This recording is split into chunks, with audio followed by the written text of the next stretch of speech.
Hello friends, welcome to my channel Priya Nivea. இந்த வீடியோவில் washing மிஷினில் நம்ம எப்படி கிளாத் வந்து துவைக்கலாம் அப்படிங்கிறது பார்க்கலாம். இது வந்துட்டு ஒன்லி வாஷர்.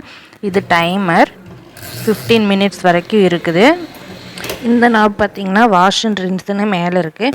மேலே பார்த்த மாதிரி வச்சோம்னா துணி வந்து துவைச்சிக்கலாம், அலசிக்கலாம். சைடு பார்த்த மாதிரி ட்ரைனுன்னு வச்சோம்னா தண்ணி எல்லாம் வெளியில் போகும். இதுக்காக தான் இந்த பட்டன்.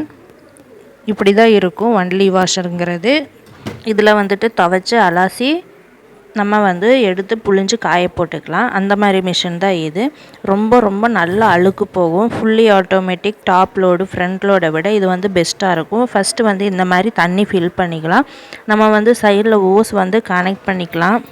நார்மலாக நல்லா ஃபோர்ஸில் வர்ற தண்ணி பைப்பில் வந்துட்டு நம்ம ஓஸ் கனெக்ட் பண்ணிக்கலாம். நான் வீடியோ ஸ்டார்டிங்கில் அந்த ஓஸ் கனெக்ட் ஆகிறது காமிச்சிருப்பேன். ஃபஸ்ட்டு எப்போவுமே வாட்டரில் வந்துட்டு நான் பேபி கிளாத் வந்துட்டு போட்டுக்குவேன் ஃபஸ்ட்டு எடுத்தது. அதுக்கப்புறம் தான் நான் வந்து நார்மல் கிளாத் எங்களோடதெல்லாம் போட்டுக்குவேன்.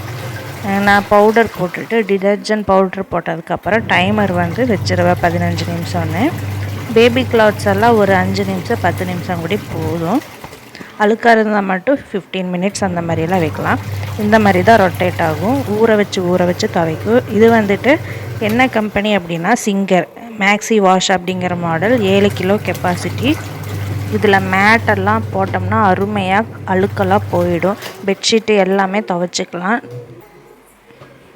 சுவிட்சை ஆஃப் பண்ணிவிட்டு அதுக்கப்புறமா தண்ணிக்குள்ளே வந்து எப்போவுமே கை விடுங்க. பவரில் இருக்கும்போது தண்ணியில் வந்துட்டு கை விடாதீங்க. ஏன்னா அது வந்து ஷாக் அடித்தாலும் அடிக்கலாம். மேக்ஸிமம் ஷாக் அடிக்கும். அதனால் பவர் ஆஃப் பண்ணிவிட்டு நம்ம தண்ணி புழிஞ்சு எடுத்துக்கோங்க. நம்ம கையில் கூடி அலாசிக்கலாம். நான் சின்ன கிளாத்து அளவாக தான் இருக்குது அப்படிங்கிறனால கையில் அலாசிக்கிறேன். நிறையா கிளாத்ஸ் இருந்துச்சுன்னா நான் மிஷின்லேயே வந்து அலாசிக்குவேன். அது எப்படின்னு காமிக்கிறேன்.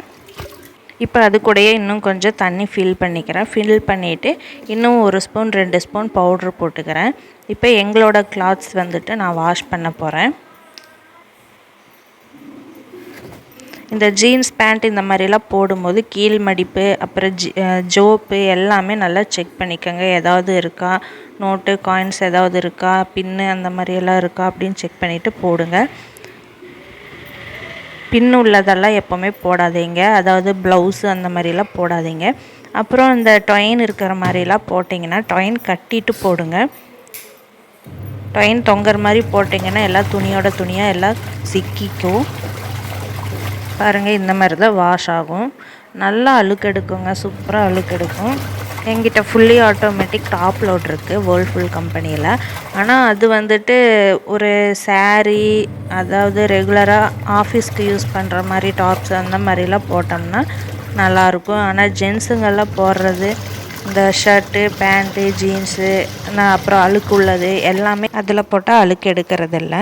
இதில் வந்துட்டு நல்லா அழுக்கு எடுக்குது. செமி ஆட்டோமேட்டிக்கும் இந்த மாதிரி தான். நான் யூஸ் பண்ணுற ஃபுல்லி ஆட்டோமேட்டிக் விட எனக்கு இந்த ஒன்லி வாஷர் தான் பிடிச்சிருக்கு. செமி ஆட்டோமேட்டிக் வந்து சைடில் ட்ரையர் இருக்கும், ஒரு பக்கம் வந்து இந்த மாதிரி இருக்கும். ஆனால் ஊற வச்சு துவைக்கிற மாதிரி இருந்துச்சுன்னா இன்னும் நல்லா வந்து அழுக்கு எடுக்கும். சில மிஷின்ஸ் வந்துட்டு அப்படியே ரொட்டேட்டாக சுற்றிகிட்டே இருக்கும். இந்த மாதிரி ஸ்டாப் ஆகி துவைக்கிறது மாதிரி எடுத்துக்கோங்க, நல்லா அழுக்கு எடுக்கும்.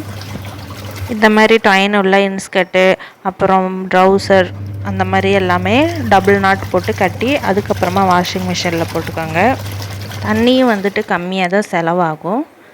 ஃபுல்லி ஆட்டோமேட்டிக் வாஷிங் மிஷினில் நிறையா தண்ணி எடுக்கும். இது வந்து கம்மியாக தான் செலவாகும். நம்ம கையிலையும் அலாசிக்கலாம், வாஷிங் மிஷின்லேயும் அலாசிக்கலாம். எப்படி வாஷிங் மிஷினில் அலாசுறதுன்னு காமிக்கிறேன். இப்போ வந்துட்டு 0 ஆயிடுச்சு. ரொட்டேட் ஆகி ட்ரெயினில் வைக்கிறேன். அதாவது செகண்டாக இருக்கிற நாபு வந்து படுத்த மாதிரி வைக்கிறேன். வச்சது தண்ணி எல்லாம் வெளியில் போயிடுது. இதுதான் இன்லெட் ஓஸு. தண்ணியெல்லாம் வெளியில் போனனால நான் இன்லெட் ஓஸ் வழியாக தண்ணி வந்து ஃபில் பண்ணுறேன். இங்கே வந்துட்டு எங்கள் வீட்டில் வந்து தண்ணி வந்து சன்னமாக தான் வரும். நல்லா ஃபோர்ஸாக இருக்கிற மாதிரி இருந்தால் டக்குன்னு ஃபில் ஆகிடும். ஃபோர்ஸாக வர்ற மாதிரி பைப்பில் வந்து கனெக்ட் பண்ணிக்கோங்க. இந்த மாதிரி ஃபில் ஆகிடுச்சு. இப்போ வாஷில் வச்சுட்டு அதுக்கப்புறமா டைமர் வைக்கிறேன். ஒரு 6 மினிட்ஸ் 9 மினிட்ஸ் வச்சா போதும். அலாசருக்கு வந்துட்டு அவ்வளோ மினிட்ஸ் போதும். இப்போ அலாசிட்ருக்கு.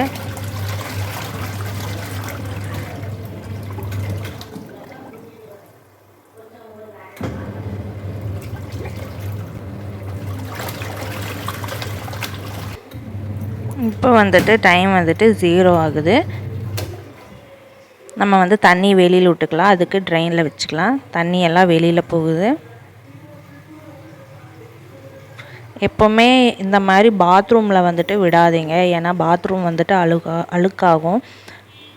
அது பாத்ரூம் வந்துட்டு அடிக்கடிக்கு கழுவுற மாதிரி இருக்கும்.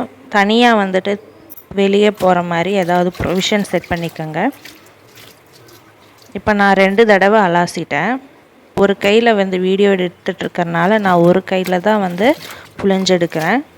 இப்போ துணியை காயப்போட்டுக்கலாம். மறக்காமல் நம்ம சேனலை லைக் பண்ணுங்கள், சப்ஸ்கிரைப் பண்ணுங்கள். தேங்க்ஸ் ஃபார் வாட்சிங்.